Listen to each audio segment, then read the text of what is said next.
Senhores deputados, muito boa tarde. Muito boa tarde. Posso?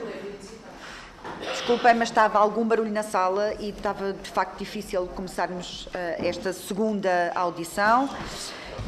Segunda de uma tarde em que vamos ter três audições. Quatro. Peço desculpa. Agora vamos ouvir a doutora Leonor Sastre, que é a nossa convidada nesta segunda intervenção, da Confederação do Desporto de Portugal. O regime que temos aqui para este tipo de audições são 10 minutos em que está à vontade para poder colocar e dar os seus contributos, o que considerar mais pertinente abordar para debate da apreciação na especialidade desta proposta de lei, e depois passarei aos deputados dos diversos partidos aqui presentes e no final terá 10 minutos então para poder responder a algumas questões que considero pertinentes e que tenham surgido ao longo destas intervenções. Muito obrigada. Dou-lhe então 10 minutos. Boa tarde a todos. O meu nome é Leonor Sastre e venho em representação do Sr. Presidente da Confederação do Desporto de Portugal. Creio que não precisaria de 10 minutos porque considero esta proposta, a proposta de lei 6215, bastante equilibrada. Ou seja, relativamente a esta legislação, quais é que eram as grandes preocupações que na Confederação de Portugal existiam?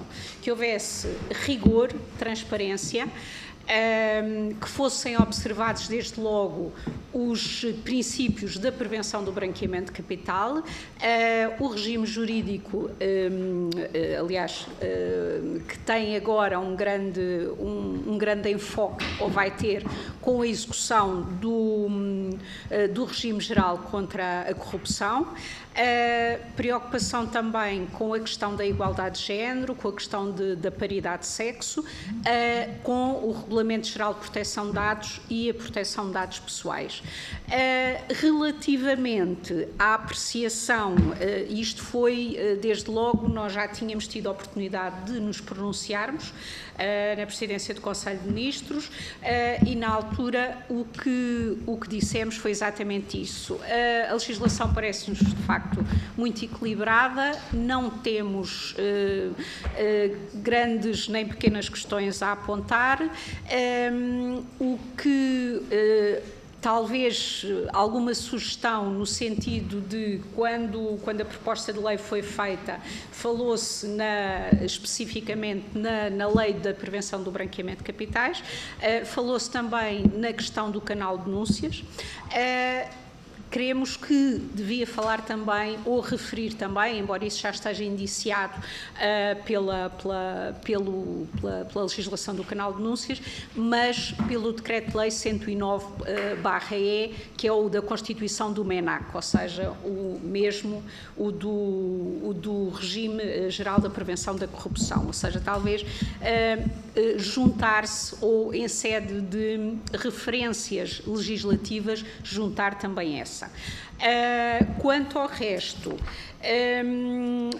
pareceu-nos, em geral, ou seja, já foquei a questão da prevenção de branqueamento de capitais, o canal de denúncias, o Regulamento Geral de Proteção de Dados, o regime geral contra a corrupção,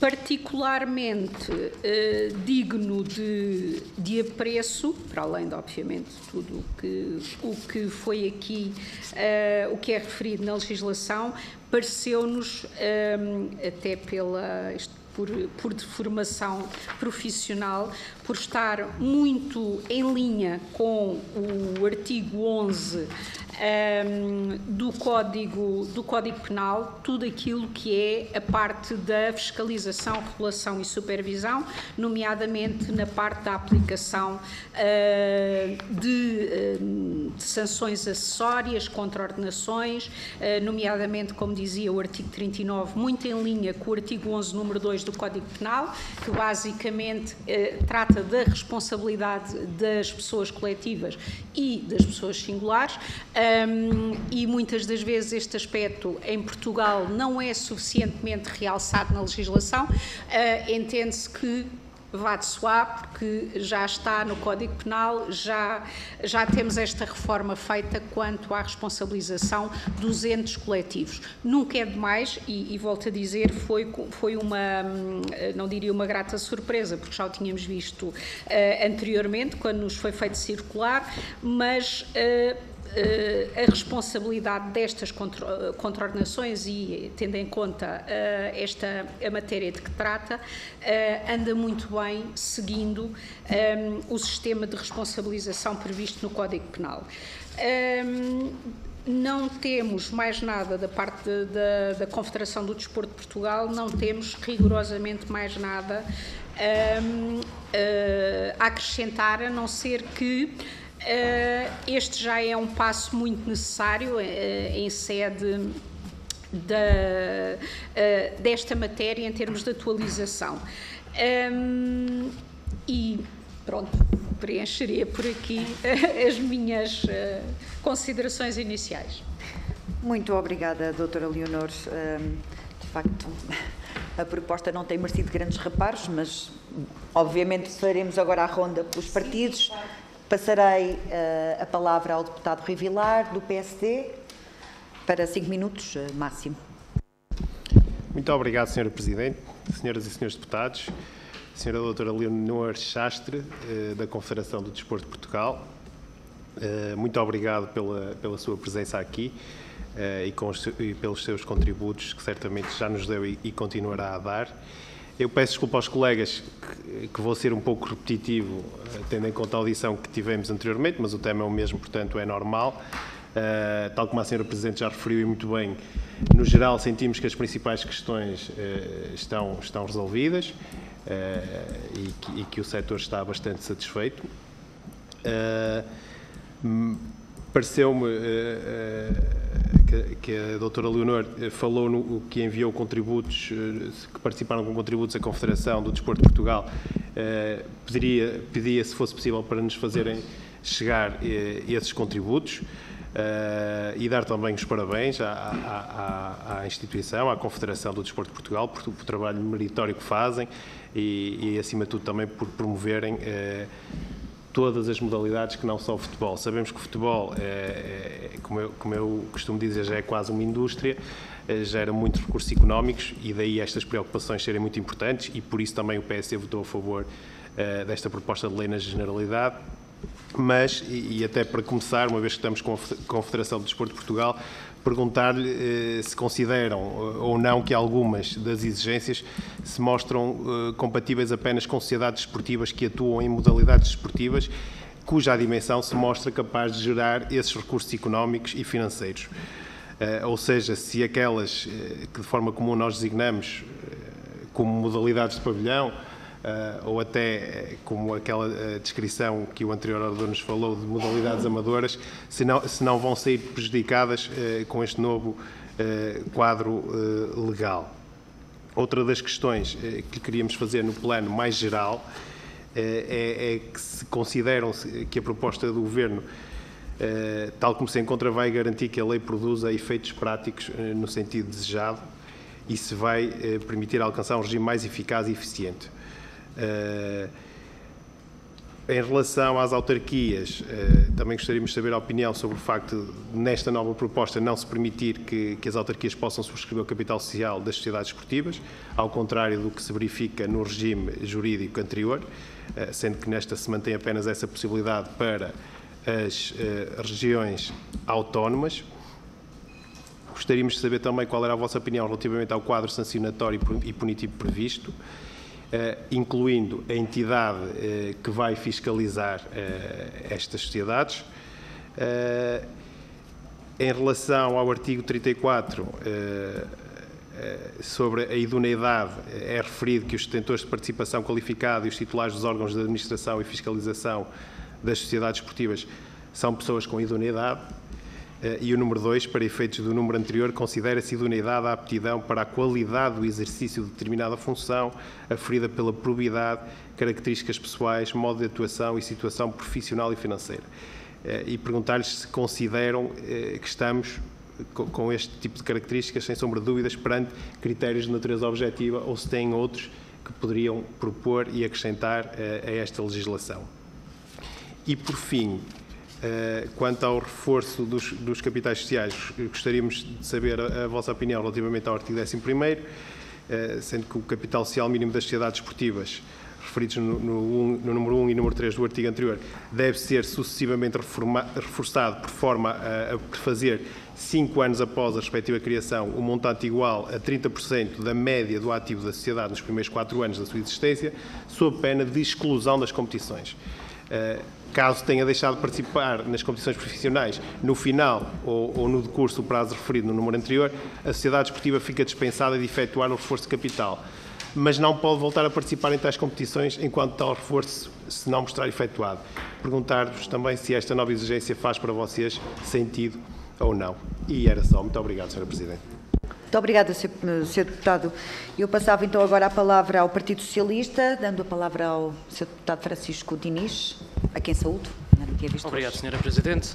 Cumprimentá-la a si, a todas, na sua pessoa, a todas as senhoras e senhores deputados. Um cumprimento especial à doutora Leonor Sastre, em representação da Confederação. É para nós também um gosto recebê-la aqui nesse contributo tão importante desta discussão, na especialidade desta temática, que vai mudar o paradigma do desporto nacional. E quando falamos aqui que está muito virada para o futebol, aliás, como foram colocadas algumas questões na intervenção anterior, a verdade é que vai alargar um espectro de abrangência muito maior. Nós sabemos e conhecemos a realidade do desporto em Portugal, sabemos que há uma maior incidência, até pelo número de SADs que foram criadas até ao momento, muito viradas para essa modalidade, mas a verdade é que vai alargar este espectro das sociedades desportivas. Este novo regime irá ter uma muito maior abrangência. E, portanto, salientando esta importância desta discussão, salientar também, ao mesmo tempo, o número de SADs que foram criadas desde 97. Estamos a falar de sociedades desportivas. 120 foram criadas, 85 das quais são SADs, as restantes são as SEDUC, e, portanto, não fazendo aqui qualquer tipo de explicação do tema, até porque estamos mais que por dentro do mesmo, é de salientar também o elevado número muito de incidência nessa modalidade e, portanto, independentemente do raio de ação que eu falei há pouco e da abrangência da atuação, também temos que adaptar à realidade que conhecemos. Depois, falar também de que estas que acabei de mencionar, 20% acabaram por cair em insolvência ou então até extinguiram-se, arrastando também o seu destino, os próprios clubes que lhe deram origem. E, portanto, aí também não podemos continuar a compactuar com esta realidade. Temos que fazer uma proteção dos clubes origem das SADs. Ainda há bem pouco tempo, não é tão há bem pouco tempo, porque é sistemático casos que vêm do conhecimento público, notícias que são criadas a esse respeito, mas recordo-me ainda do Rio Maior SAD, que há bem pouco tempo caiu também nesse destino infeliz e, portanto, é outro destaque que nós temos de estar cientes, que é o elevado número de sociedades esportivas que acabam por ter este tipo de desfecho e que arrastam com elas os clubes que lhe deram origem. Depois, termos também cientes que o desporto hoje em Portugal e no mundo é uma indústria e como uma indústria que é, nós temos também que adaptar este investimento que lhe está implícito para as duas variantes, que é atrair esse investimento, tentando potenciar as várias modalidades, os vários clubes, mas ao mesmo tempo não deixar o controle total dos maus investidores, como aquele caso que eu aqui falei há bem poucos segundos. Depois também, com base nisto, temos que trabalhar o equilíbrio de poderes. O equilíbrio de poderes entre a SAD e o clube. E é por isso que, na opinião do Grupo Parlamentar do Partido Socialista, que este novo regime jurídico vem dar uma resposta capaz, uma resposta com firmeza a estas que são as necessidades também de fazer uma proteção aos clubes para não acontecer como, ainda na audição anterior, se falou do caso como o Desportivo das Aves, que é um bom também exemplo de um clube que estava na primeira divisão, tinha acabado de ganhar a Taça de Portugal e que bem pouco tempo depois acabou por ter que leiloar a taça, que acabou por ser leiloada por 10 mil euros e, portanto, são bons exemplos daquilo que nós não pretendemos no desporto em Portugal. Com base nisto, falava do equilíbrio de poderes, podia falar também do regime sancionatório, aquilo que também é uma novidade neste diploma, a igualdade de género, que é tão importante também nos dias que correm. Nós falamos disto como uma questão social, uma necessidade urgente de darmos resposta, de promover esse equilíbrio e também também no desporto, nas várias dimensões, seja de atletas, seja de dirigentes, há essa necessidade, ainda não conseguimos adaptá-lo a um nível que achamos que seja o adequado, não é? E isto seria sem as necessidades das tais cotas, mas a verdade é que essa discriminação positiva neste momento é necessária para conseguir consagrar essa realidade. Podia também aqui falar dos requisitos de prova da capacidade de investimento, e é este também a origem desse investimento, muito ligado à questão da transparência, tal transparência que é muito importante para conseguir também cimentar as questões que falei anteriormente.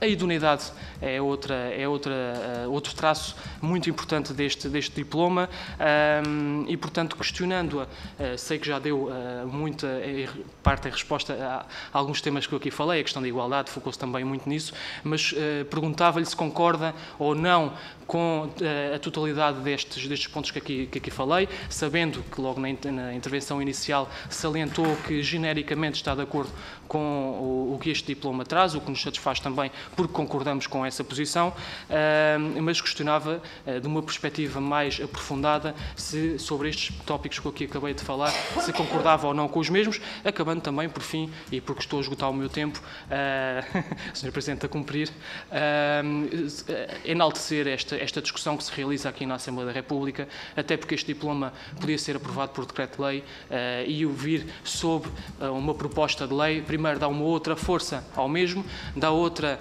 ênfase também a uma discussão que pode acrescentar e trazer melhorias para o mesmo diploma, e, portanto, por fim dizer também que muitos foram os artigos de opinião que cimentam, neste caso, a sua e a nossa posição, porque tanto os especialistas como os intervenientes da área acabaram por todos, em concordância, afirmar que este vai trazer questões muito, muito, muito positivas para o desporto nacional. Muito obrigado e peço desculpa, Sra. Presidente. Muito obrigada, Sr. Deputado. Eu passava então a palavra ao Sr. Deputado Jorge Galveias, se possível dentro, garantindo a contenção de tempo, que peço a todos os deputados, na verdade. Muito obrigada. Muito obrigado, Sra. Deputada Coordenadora. Senhoras e Senhores Deputados, começo por cumprimentar a Confederação do Desporto de Portugal, na pessoa da doutora Leonor Chastre, e, obviamente, agradecer a sua presença nesta comissão para partilharmos algumas questões no âmbito da PPL número 62. Como já referiu o Sr. Deputado do PSD, Rui Vilar, as questões que colocamos basicamente são idênticas ou parecidas às colocadas na audição anterior, mas, ao fim e ao cabo, elas são comuns e estamos a falar da mesma PPL. Desde já afirmo que o Partido Chega concorda com a proposta de lei apresentada, nomeadamente por esta vir a salvaguardar a transparência relativamente à atuação das sociedades desportivas e dos seus investidores. Pois, tendo em conta a importância do papel das sociedades desportivas no desporto em Portugal e nas competições desportivas nacionais, é fundamental colmatar situações que infelizmente têm marcado negativamente o nosso desporto. Posto isto, gostaria de imediato colocar as seguintes questões. Concorda que pode ser uma mais-valia na regulamentação das sociedades desportivas? Pensa que vai ou não ser eficaz para colmatar situações que infelizmente temos assistido no desporto português? Seguidamente, gostaria de abordar algumas questões específicas sobre a proposta de lei e ouvir a sua opinião. O número 2 do artigo 2º estabelece a obrigatoriedade da constituição em sociedade desportiva para a participação em competições profissionais. Concorda? O que pode dizer-nos sobre este artigo? Já em relação ao artigo 4º, formas de constituição de sociedades desportivas e transformação, a linha B no número 1 prevê que uma sociedade desportiva possa ser constituída por transformação de um clube desportivo. Contudo, temos o exemplo do Madeira Handball SAD, que tem a particularidade de ser constituído por 3 clubes. O que pode partilhar sobre este exemplo? Já em relação ao artigo 6º dos acordos parasociais, levantam alguma questão. Ou, no vosso entender, concorda que este tipo de acordo é suscetível de controle e deve ser comunicado à sociedade? Posto isto, quero uma vez mais agradecer a sua presença nesta comissão e reitero que nos possa fazer chegar um contributo escrito em que partilhe ao máximo as vossas opiniões sobre a PPL nesta audição. Muito obrigado. Muito obrigado, Sr. Deputado, por ter cumprido impecavelmente o tempo que lhe foi concedido. Eu passava então à deputada Alma Rivera, do Partido Comunista Português. 5 minutos. Muito obrigada. Obrigada.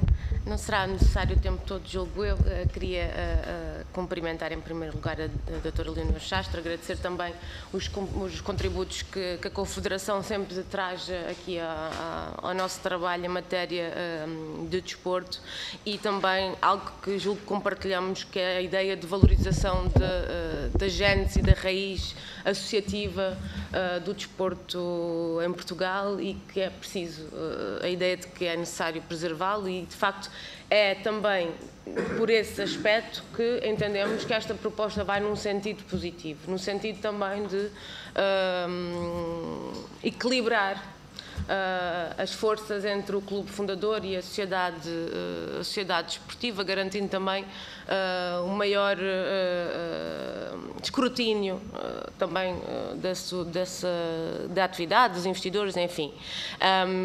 E procurando também, uma vez que aquilo que assistimos foi clubes, alguns antigos, firmados, com uma atividade muito interessante, que depois são adquiridos e depois são arrastados com a respectiva sociedade desportiva para a sua extinção ou para o perigo de tal. E, portanto, a boleia de incentivar a indústria do futebol, digamos assim, está-se a pôr em causa uma dimensão desportiva e social e cultural que esses clubes também tinham. E, nessa medida, apesar de saudarmos os passos que são dados, e que também já referi, achamos que poder-se ter aproveitado este momento, e é a questão essencial que gostaria de colocar, se não se podia ter aproveitado este momento também para ir um pouco mais longe e pôr em causa a obrigatoriedade da Constituição enquanto sociedade desportiva para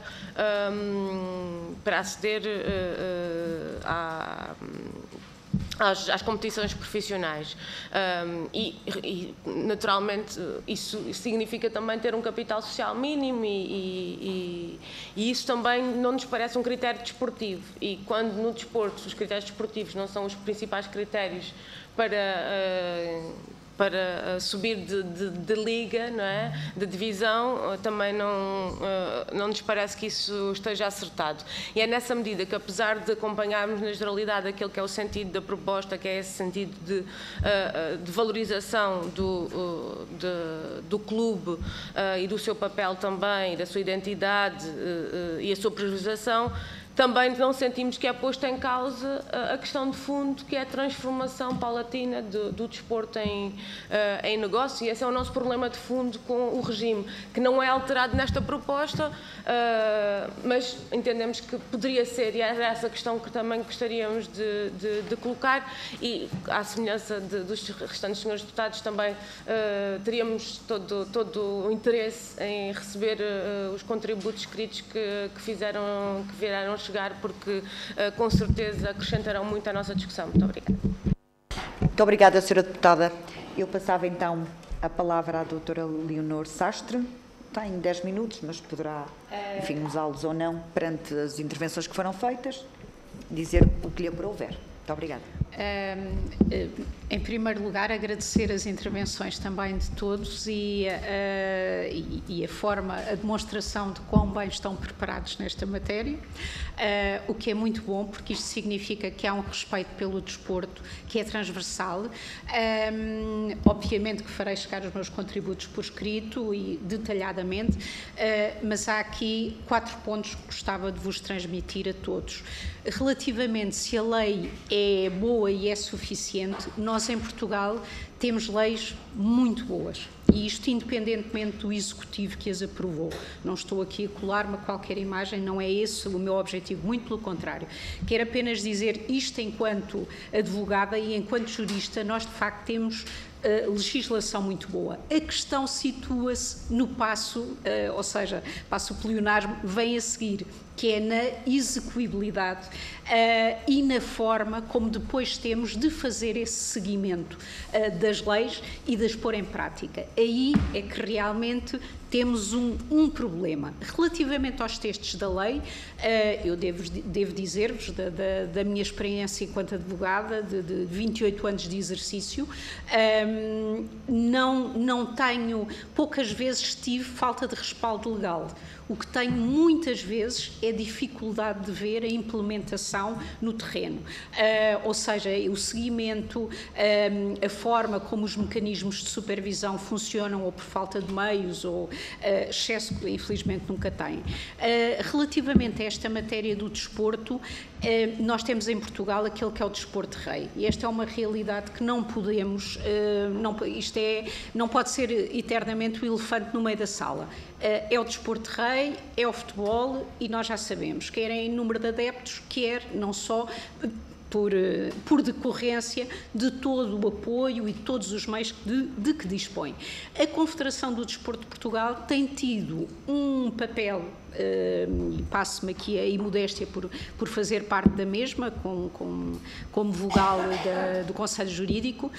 A Confederação tem tentado puxar, desculpem-me o plebeísmo da expressão, mas puxar ao máximo todas as modalidades.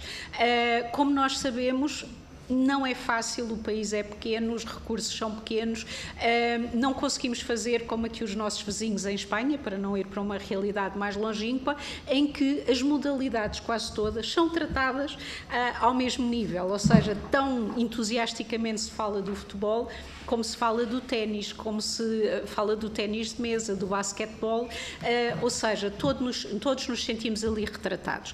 Isto relativamente à questão de a lei é boa, a lei é suficiente. Boa já vimos que é, porque há uma unanimidade quanto à mesma. Como os senhores deputados também na generalidade o perguntaram, será suficiente poder-se ir mais longe? Isso, bom, pegando aqui, não posso deixar de fazer esta alusão, prognósticos só depois do jogo, vamos ter que dar tempo à própria legislação para ver que caminho é que segue. Quais eram os pontos, antes de reafirmar que responderei a tudo por escrito e detalhadamente, quais eram os pontos que eu não queria deixar de salientar? Igualdade de género, reforçar. A questão das cotas, vamos ter uma discriminação pela positiva, é necessária? É necessária ainda, porquê? Porque na qualidade de dirigente desportivo, nós vemos ainda hoje muito poucas mulheres. A grande maioria e a esmagadora maioria, e cada vez que, pronto, hoje estamos numa relação mais ou menos paritária, mas continuamos a ver ainda um escasso número de mulheres enquanto dirigentes de topo nas federações. E precisamos realmente gostaria de daqui a 4 ou 5 anos já não fosse necessário, mas neste momento a questão das cotas é bem-vinda ainda. Relativamente à questão de... Peço desculpa, Sra. Presidente, se estou...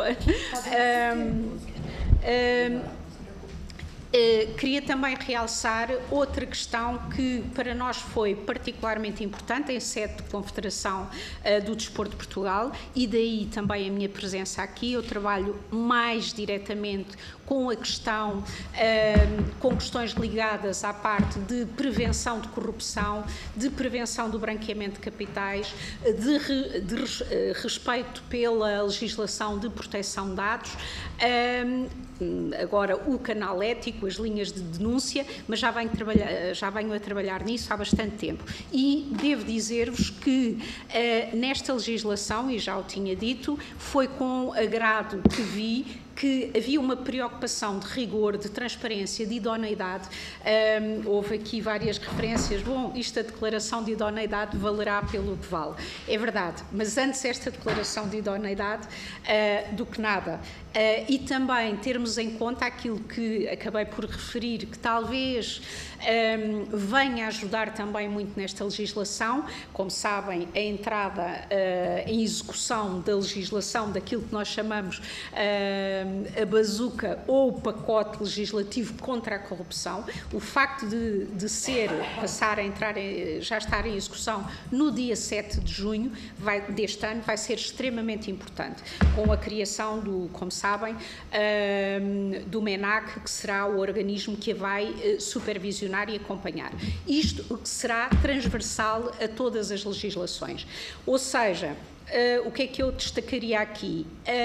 O bom trabalho, e volto a dizer, sem haver qualquer tipo de colagem partidária ao Executivo atual, o bom trabalho legislativo que existiu aqui, e isso demonstra-se pela unanimidade das posições que aqui temos, o esforço que foi feito relativamente à questão da igualdade de género, que a mim me fala particularmente de perto, porque vou a muitas reuniões de dirigentes desportivos e sei o que é estar em minoria considerável numa sala, e a questão do reforço da transparência, da idoneidade, da ética, e esses valores são incontornáveis para todos. E depois também teremos, em sede de tudo aquilo que foi perguntado mais especificamente, nomeadamente quanto à participação das autarquias, nomeadamente as questões que levantou o Sr. Deputado do Chega, e muito bem, com artigos em específico, teremos depois todo o gosto em dar os nossos apoios escritos. No entanto, uma linha que eu diria final, de satisfação com esta legislação, e outra que acaba por ser uma sublinha, mas não menos importante, que é do empenho que eu hoje vi aqui por parte de todos os partidos representados, a dignificação do desporto, a importância que traz, e realmente vou daqui muito contente por ter vindo, por ter participado e por ter escutado o entusiasmo com que foram colocadas as questões e as participações que foram dadas. Muito obrigada a todos. Nós é que agradecemos, doutora Leonor, pelos seus contributos, pelas suas recomendações, e aguardemos então também pelo contributo escrito que venha a ser enviado para os deputados. Agradecemos imenso. E então vamos fazer uma pausa apenas de 2 minutos para convocarmos em seguida o sindicato. Muito obrigada.